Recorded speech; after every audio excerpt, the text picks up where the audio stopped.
Thanks for joining me. I'm Rebecca Mills with Utah State University Extension, here to share some wellness wisdom to help you meet your health goals. Today we're going to sort through some info about omega-3 fatty acids. Our topics today will include things like what are fatty acids, why are they important, where are they found, and some tips on how to get your daily dose. So let's get started. Are you overwhelmed by all the words you hear associated with fat? There are so many. Good fat, bad fat, trans fat, unsaturated fat, grams of fat, calories from fat, fat-free, low fat, high fat. Do these pants make my butt look fat? How can we possibly make sense of it? Well, this is a really great graphic that I found at goodfats101.com. The way they describe it is that fats are named according to their chemical structure, which ends up being a mix of carbon and hydrogen atoms linked in what's known as a fatty acid chain. Without getting too deep into the chemistry here, I'll try and explain, and see how many of those words from the last slide we can define. When the carbons are connected by single bonds, there are a lot of places for hydrogen to attach, in which case a fat is considered saturated with hydrogen.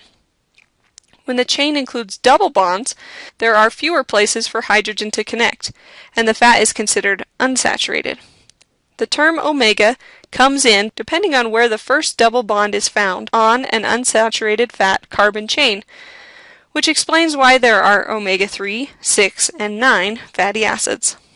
No thanks to modern science, we've figured out how to turn good fats, which are the unsaturated ones, into quote-unquote bad fats through a process called hydrogenation. Basically, we figured out how to unnaturally alter the chemical components and add hydrogen where it wouldn't typically exist in nature, and therefore create a trans fat. You might be thinking, but gosh, this is all still such a pain. Trying to remember the difference between good and bad and how much and all of that. Do I really need fat at all? What if I just ate things that were labeled as low fat or fat-free? I should be good then, right? Well, the short answers are yes and no. Yes, we need fat in order for our bodies to function properly. Fats are a vital source of energy. They help our bodies absorb certain vitamins and help our skin and cell membranes remain healthy.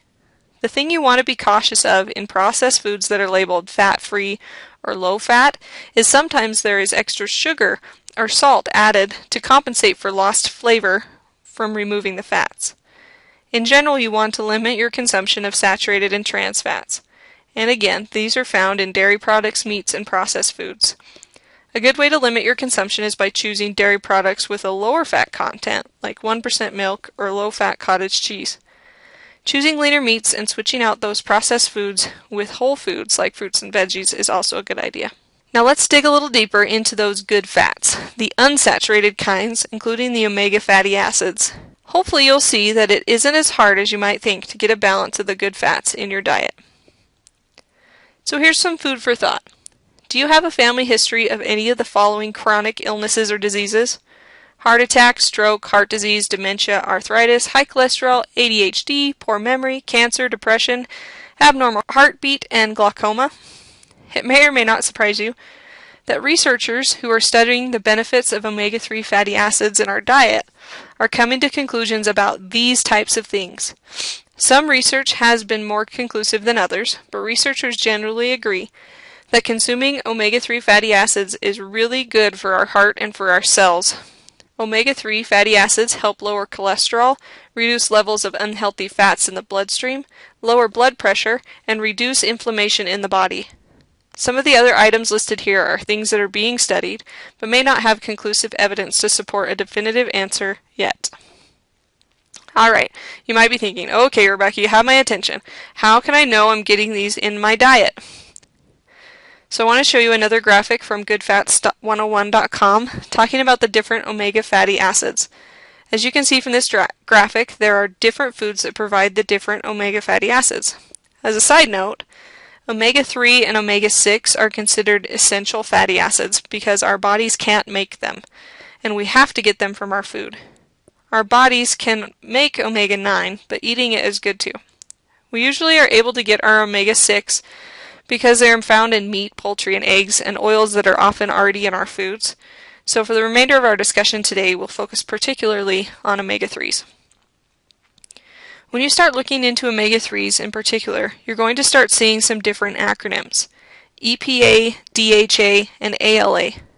EPA and DHA are found mostly in fish, shellfish, and algae. They help keep our body tissues healthy and are a major component of cell membranes in our eyes and brain. ALA is a version of omega-3s that is found in plant-based sources like vegetable oils, flax seeds, and walnuts. It also plays an important role in maintaining healthy body tissues, but it goes through a conversion process in our bodies before it can become useful. In that respect, ALA isn't quite as potent of a source of omega-3s because it takes more of it to have the same benefits, although it does provide benefits. Seeing that there are different food sources and potencies, I want to mention briefly how much omega-3s you should be getting and in what ways you can incorporate them into your diet. So we know there are omega-3s in some food sources, but that even raises a few questions. For example, what if I'm allergic to fish? Or fish is expensive? Or I don't even like fish. Can't I just take a pill or some other vitamin supplement? And do I have to take it every day? Let's sort this out. According to the 2010 Dietary Guidelines, the daily recommended intake of omega-3 fatty acids is 0.7 to 1.6 grams a day, depending on your age and gender. It's true that the best source of omega fatty acids is from fish, and the American Heart Association recommends at least 2 servings of fatty fish, such as salmon, each week. They say that by eating even this much, the levels of omega-3s in your bloodstream can improve. Because most of us aren't getting enough omega-3s, you might also see omega-3 included as a fortification in unexpected food items like milk or eggs. It's also possible to take omega-3s as a supplement, either in a pill form, or it's a common additive to protein shakes or bars. If you're allergic to fish, you'll want to be careful to check if the source of omega-3s listed in the ingredients is an ALA omega-3 or an EPA or DHA. Remember, the EPA and DHA versions of omega-3s are a derivative of fish oils and can cause a reaction for some people with fish allergies. The same goes with pill supplements. Check what kind of omega-3 you're getting in case you have a sensitivity. There are some documented effects of the result of getting too much omega-3s as well. For example, in high doses, fish oil supplements can interact adversely with blood pressure medications, and depending on the pill, they might also contain high levels of vitamins A and D. So if you're also taking a multivitamin, you'll want to watch that you're not taking too much of any particular vitamin. It goes without saying that consuming omega-3s, or any vitamin supplement for that matter, is more useful to us in the long term if we are in fact consuming it on a regular basis over the long term. It is important to consult your doctor before starting any supplement regimen, particularly if you are already on other medications. We've covered quite a bit of ground today. We started out with chemistry of all things, and how fatty acids are formed for saturated and unsaturated fats.